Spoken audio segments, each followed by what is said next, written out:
Joseph Jackson is known among his friends and associates as a man given to overextending himself by investing in unstated business ventures outside the careers of his children.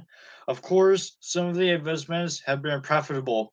For instance, a limousine company he owned did manage to turn a profit. More often, though, Joseph will lose his investment and then some. For instance, he wanted to start his own record company, which cost him a small fortune. He had also invested a great deal of money in producing and managing singing groups, perhaps to prove that he could do for others what he had done for his sons. However, none of his acts were amounted to much, if anything, and who in his circle would ever forget Joe Cola, his own soft drink, which also failed in the marketplace? One had to give him credit for trying them. He was never afraid to take a chance, invest in what he thought might be a good idea, and take it all the way to fruition. After all, that's how we got the Jackson 5 to Los Angeles and Motown, wasn't it? By the beginning of 1991, however, Joseph was having financial problems serious enough to warrant his wanting to sell the Encino estate. It's a tribute to him that he never attempted to siphon money from his children's income to solve his own financial problems. I say we were among a fortunate few artists who walked away from a childhood in the business with anything substantial: money, real estate, other investments, Michael would say. My father set all these up for us. To this day, I am thankful he didn't try to take all of our money for himself, the way so many parents of child stars have. Imagine stealing from your own children. My father never did any of that.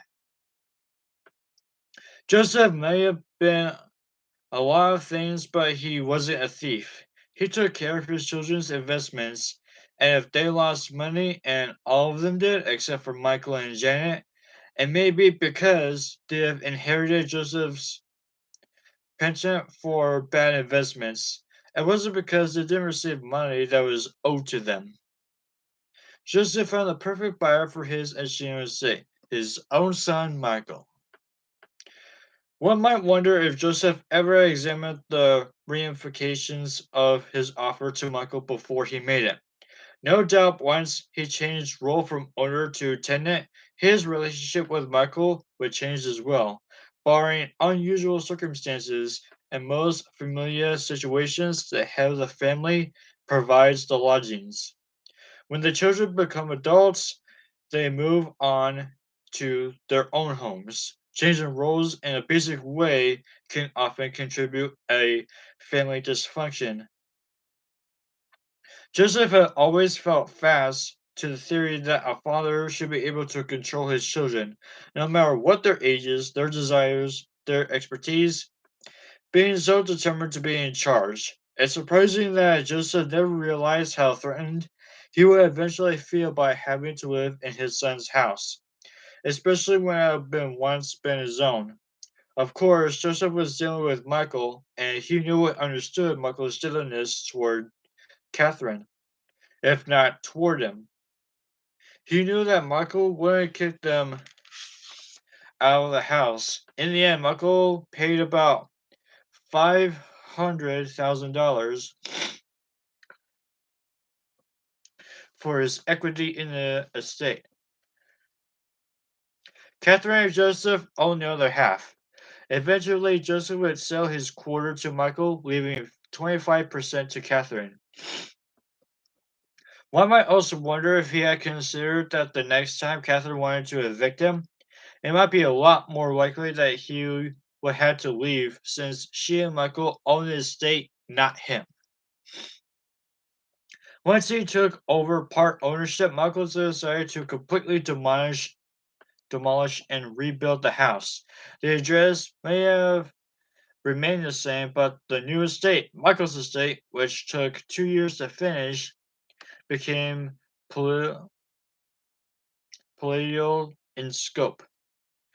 What sweep and poetic justice it was that Michael was able to destroy the house in which he had so many bad memories, and from its ashes rise a new one, perhaps fresh with possibilities for the future. While on tour in England a few years earlier, he had become enchanted by Tudor style mansions he saw in the countryside. When finished, the estate was, and still is today, indeed special.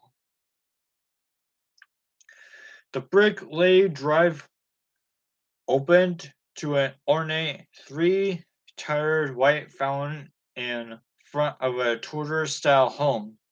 All the windows of the house were made of leaded stained glass with beveled panes.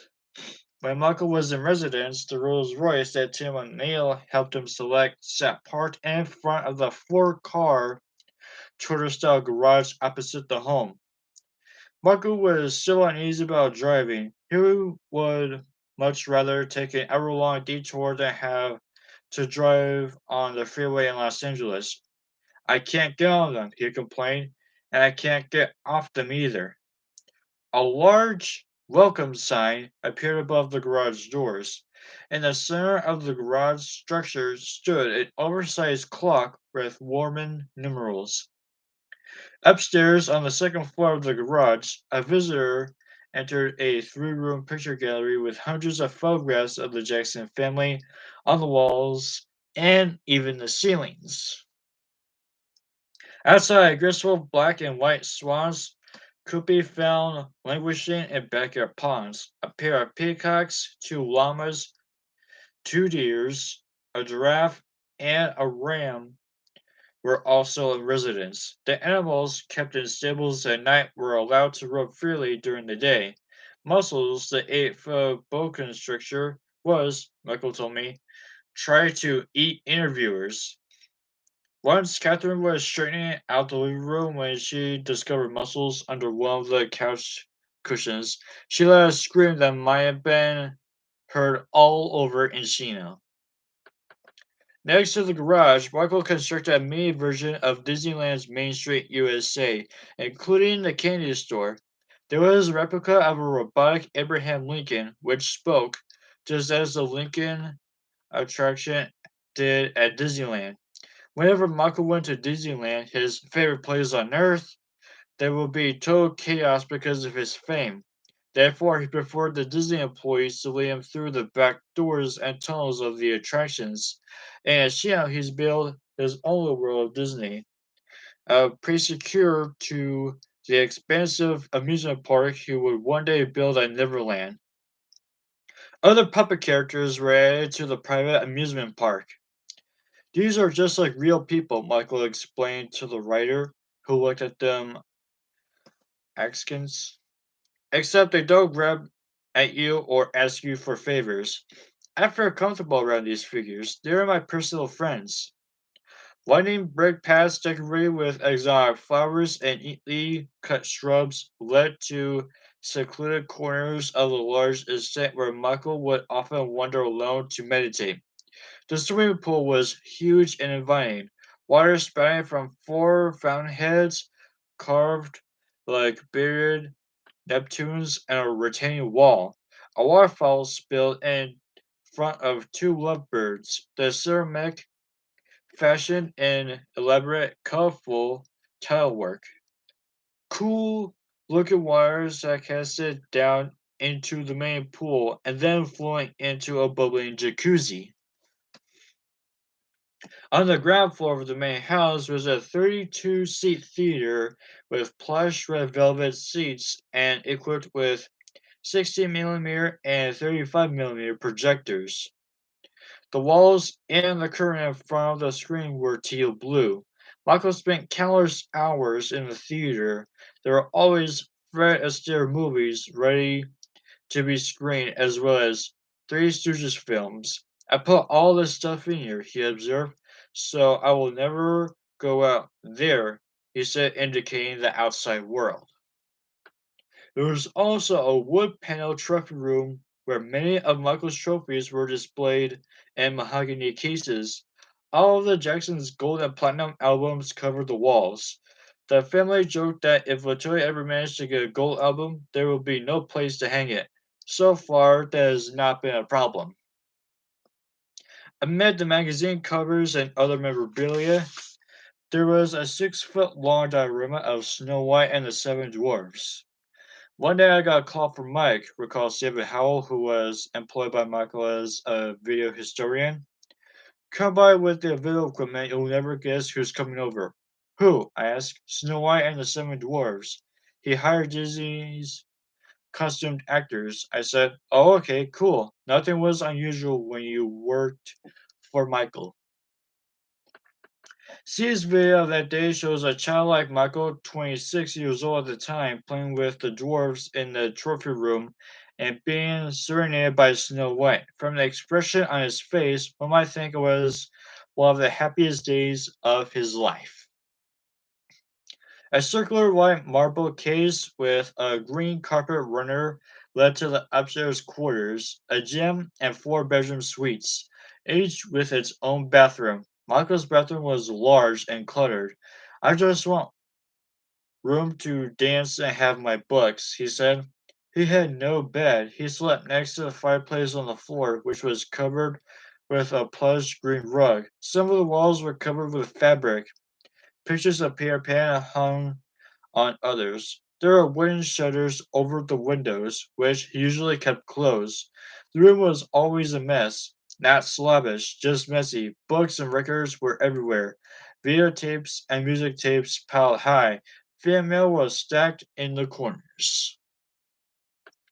Also in the bedroom were 5 female mannequins of different ethnic groups: Caucasian, Oriental, Indian, and 2 blacks. They were posed looking with blank eyes at visitors, well dressed and life size. They looked like high fashion models wearing expensive clothing. Michael said he originally planned to have one room in the house specifically for the mannequins, but he changed his mind and decided to keep his plastic friends in his room. Catherine must have been relieved. I guess I want to bring them to life, Michael explained. I like to imagine talking to them. You know what I think it is? Yeah, I think I'll say it. I think I'm accompanying myself with friends I never had. I probably have 2 friends and I just got them. Being an entertainer, you can't just tell who your friend is. So I surround myself with people I want to be my friends, and I can do that with mannequins. I talk to them. Dr. Paul Gabriel, a professor of clinical psychiatry at New York University Medical Center, has a theory about Michael's pet for mannequins. As seen in Martin Bashir's 2003 documentary about Michael, that's a special and scenery in a category of narcissism. We like to think we're beautiful. We make changes of ourselves. Children are very narcissistic. They see themselves in their dolls, and that is what this is about for Michael Jackson. After age 5 or 6, he began to give some of that up, but he apparently never did that. Later, there would be a crib in the corner of the bedroom, which was where Michael's chimpanzee Bubbles, who became a celebrity himself, slept. Michael's bathroom was impressive, all black marble and gold. The sinks had brass swans for faucets. A winding stairway led from the bedroom up to a private balcony on which Michael had an outdoor jacuzzi for his own use. Latoya's bedroom was down the hall from Michael's. He makes so much noise, she once complained. You hear music in his room when he's trying to create.